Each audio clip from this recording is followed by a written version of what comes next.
Today we are going to analyse the quality of care provided by the NHS using Maxwell's 6 dimensions of quality. In case you may have forgotten, the 6 dimensions of quality are effectiveness, acceptability, efficiency, access, equity and relevance.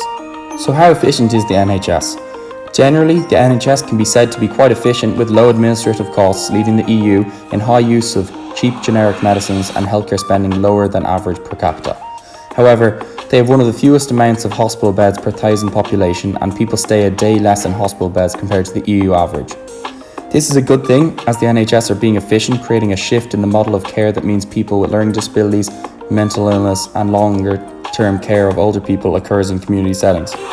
However, this could also be a bad thing, as average proportion of beds occupied are much higher than other countries, which has led to crisis, especially during the winter and social care cuts.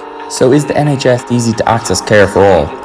The NHS consistently ranks very high in terms of access compared to other health systems, as it is completely free. However, the waiting list and waiting times are a massive issue in the UK. In September 19, 15% of the patients spent more than 4 hours waiting in A&E, and 61% of NHS trusts do not meet their 18-week target for consultant-led treatment to begin after a GP referral. So how equal is the NHS? Again, the NHS are normally ranked first in this category of equity, which is linked to access. However, recent statistics show that it is harder for people from lower socioeconomic groups to see a GP, despite the fact that there is a higher burden of ill health in these groups of people. There is also higher dissatisfaction regarding hospital inpatient experience from patients from certain backgrounds. Pakistani, Indian and Bangladeshi backgrounds have lower satisfaction compared to those who are white British or Irish.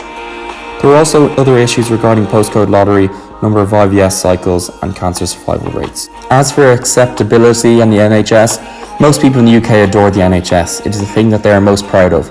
Regarding privacy and confidentiality, as they are currently part of the EU, the same GDPR rules apply. However, they have cyber attacks, data breaches and leaks of patient records every year. So how good is the NHS?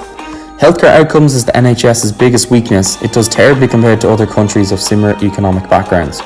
They perform worse than average on common causes of death and are the third poorest performer for amenable mortality. As for relevance, as you can see from the time the NHS was founded, Britain's needs have changed. While certain diseases have been eradicated, others have increased. Nowadays, people are more likely to be living with long-term chronic conditions such as dementia, and these people tend to have multiple health conditions. Patients with 4 or more conditions received only an additional 14 seconds per consultation on average, compared to with patients with a single condition.